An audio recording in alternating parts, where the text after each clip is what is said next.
드넓은 바다를 자유롭게 떠돌며 전설적인 보물이 숨겨진 보물섬을 찾는 이들, 흔히 해적이라는 단어를 말했을 때 떠오르는 단어입니다. 캐리비안의 해적에서 조니 뎁이 너무 매력적으로 잭 스패로우를 연기하는 바람에 타의 추종을 불허하는 일본 애니메이션의 매력적인 스토리로 인해 많은 사람들은 여전히 해적은 로망과 낭만의 상징으로 남아있습니다. 한양 가서 돈 좀 만져보려는 상단을 급습해 부당한 이득을 취했던 산적도 타국으로 건너가 돈 좀 벌어보려는 상선을 급습해 부당한 이득을 취하는 해적도 근본적으로는 선택적 범죄자입니다. 22세기를 바라보는 우리 삶에 더 이상 산적은 없지만 바다에는 여전히 해적이 남아있습니다. 아시아에서 유럽으로 진출하는 최단 항로 수에즈 운하에 다다르며 모든 선장들이 잔뜩 긴장합니다. 소말리아 해역에 세계 최악의 해적들이 출몰하기 때문이죠. 쥐도 새도 모르게 등장해 선박을 약탈하는 바람에 해결 방법도 마땅치 않고 한 무리를 잡으면 또 다른 해적 무리가 등장하니 세계 최강이라는 미군까지도 손 놓고 포기한 것이 소말리아 해적입니다. 그런데 이 소말리아 해적들이 한국군과 조우했을 때 어떤 일이 벌어질까요?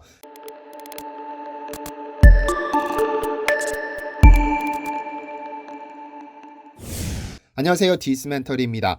오늘은 저 낭만적으로 생각하는 해적을 먼저 살펴보겠습니다. 오늘의 주인공 소말리아 해적의 등장은 아주 자연스러운 결말로 귀결되는 한편의 드라마와 같습니다. 국토가 코뿔소의 뿔처럼 삐죽 삐져나와 생긴 소말리아는 그 모양 때문에 아프리카의 뿔이라는 별명을 가졌습니다. 아라비아 해로 돌출된 동아프리카 반도이면서 아덴만의 남쪽을 따라 국토가 형성되어 있죠.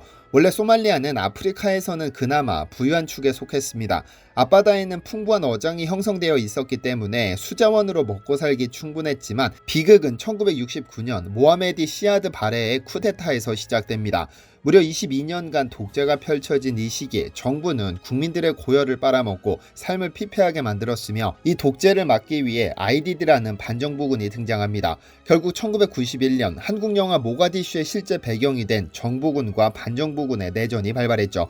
그렇게 무정부 사태에 놓인 소말리아는 법과 질서가 사라지면서 카오스가 펼쳐졌습니다. 정부가 없고 불법 행위를 처단할 법이 없다는 점은 다른 나라에게는 좋은 먹잇감입니다. 풍부한 소말리아 앞바다 어자원은 외국 어선들의 불법 조업을 불러왔고 바다 건너 예멘에서 불법 어선들이 등장하더니 선진국들까지 대형 어선을 끌고 와서는 소말리아 앞바다를 노략질하기 시작합니다. 자국민을 보호해줄 국가가 없다는 것은 어민들 스스로 생존해야 한다는 것을 의미합니다. 자신들의 어장을 보호하기 위해 외국 어선을 위협하면서 지켜냈는데 이 위협이 익숙해진 외국 어선들은 눈도 꿈쩍하지 않았고 소말리아 어부들은 더 잔인해졌습니다. 위협 수위를 높이기 위해 어민 한두 명이 총을 구해 사용하더니 점차 무기의 수가 많아지고 약탈 한 번에 수천만 원을 벌 수 있다는 소문이 돌면서 민병대로 활동하던 이들까지 해적이 됐죠. 소말리아가 해적 소굴이 된 배경입니다. 그런데 소말리아 해적이 지금까지도 활동할 수 있는 원동력은 전 세계 해운사들의 역할이 큽니다. 아시아에서 유럽으로 진입하는 가장 짧은 항로는 수에즈 운하를 통과해 지중해로 진입하는 것인데 이 수에즈 운하로 진입하는 구간이 해적들이 가장 활발히 활동하는 곳입니다. 해적의 출현을 충분히 예상할 수 있음에도 이 항로를 택하는 것은 돈 때문입니다. 영국 파이낸셜 타임스에 따르면 만약 수에즈 운하가 아니라 아프리카 희망봉 항로를 택한다면 20일이 더 소요됩니다. 20일이 소요된다는 것은 20일간의 선박 연료가 더 필요하다는 의미이고 선원에게 20일치 수당이 늘어난다는 의미이고 20일치 식료품이 필요하다는 의미입니다. 하루 평균 운임이 5만 달러라고 가정했을 때 추가로 100만 달러의 추가 비용이 드는 겁니다. 소말리아 해역에서 해적 피해가 발생함에도 여전히 많은 해운사가 아프리카 희망봉이 아닌 수에즈 운하를 선택하는 이유입니다. 그런데 소형 대형 가릴 것 없이 일단 올라타고 보는 해적들에게 가장 무서운 존재가 바로 한국군입니다. 아마 많은 분들이 2011년 3호 주얼리호를 구출한 아덴만의 여명작전을 떠올리시겠지만 이미 그 이전부터 한국군은 소말리아 해적에게 악몽 같은 존재로 각인됐습니다. 때는 바야흐로 2009년 5월 4일 해적 접근 긴급구조 요청. 이는 북한 상선 다박소로가 오전 11시 40분 긴급하게 국제상선 공통망에 보낸 메시지였습니다. 영어와 북한말 툴을 섞어 번갈아 보낸 이 SOS에 가장 먼저 반응한 것은 다름 아닌 한국 해군 청해부대의 문무대항함입니다. 서툰 영어지만 그와 함께 북한말이 섞여 있었기 때문에 당시 부대장 장성호 대령은 구조를 망설이지 않았습니다. 왜냐하면 컬리전 월십이라는 무선이 접수되면 보통 보통 2-30분 안에 구출하지 못하면 해적에게 필압됩니다. 미 해군 등 다른 국가였다면 이 구조 요청의 진위를 확인하고 구조를 준비하기까지 약 20분가량을 소요하지만 문무대왕함에서는 단 5분 만에 링스 헬기가 출격했습니다. 비록 한국이 주적이기는 하지만 동포애가 발휘되는 순간이었죠.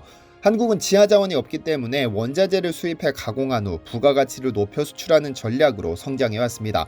그런 의미에서 유럽과 중동으로부터 수입하는 원자재 그리고 원유는 국가 성장에 반드시 필요한 상황이었고, 잘 만든 완제품을 다시 유럽으로 수출하는 것 또한 국가 성장의 필수적인 요소였습니다.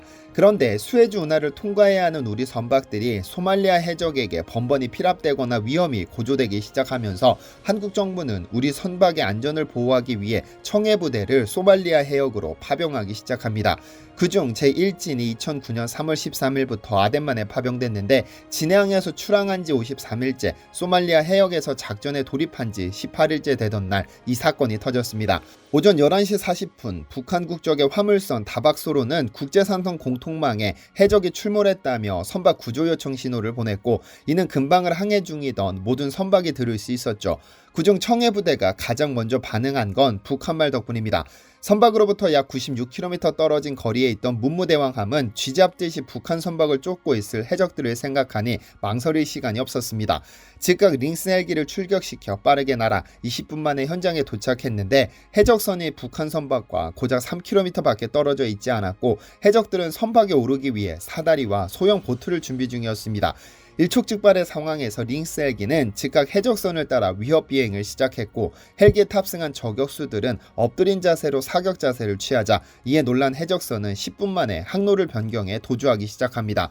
해적선이 도주한 후에도 링스 헬기는 북한 화물선 주변을 감시하면서 약 2시간 동안 북한 선박을 보호해 주었죠. 해적선 도주 후 약 1분 45초간 북한과 나눈 교신 내용에서 다박소로 선장은 계속해서 감사 인사를 표했고, 한국군의 도움으로 안전한 국제 권고 항로로 복귀할 수 있었는데요.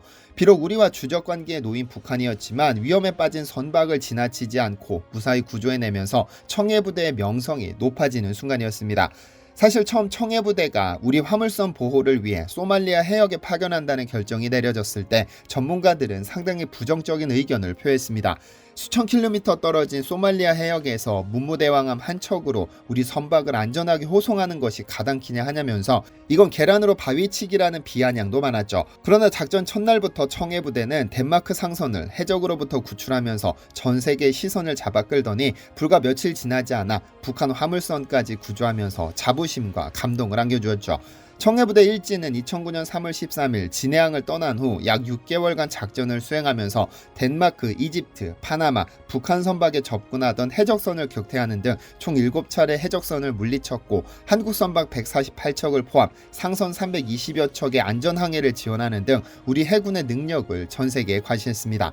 이런 활동 덕분에 연합해군사령부는 우리 해군의 능력을 높이 평가해 해적 출몰이 가장 잦은 소말리아 부사소 북단 지역을 맡겼고, 소말리아 해적들은 청해부대를 만날 때마다 해적질에 실패했습니다.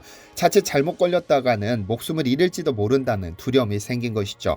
이후 너무나 잘 알려진 아덴만의 여명 작전으로 해적 13명 중 8명을 제거하고 5명을 생포하면서 가급적이면 한국 선박은 건드리지 않는 것이 불문율이 됐습니다. 해양수산부가 발표한 2020년도 전세계 해적사고 발생 동향에 따르면 2020년 전세계 해적사고 발생 건수는 총 195건으로 전년 대비 20% 증가했지만 청해부대가 활약하는 소말리아에서는 전년도에 이어 단 한 건의 해적 공격이 발생하지 않았습니다.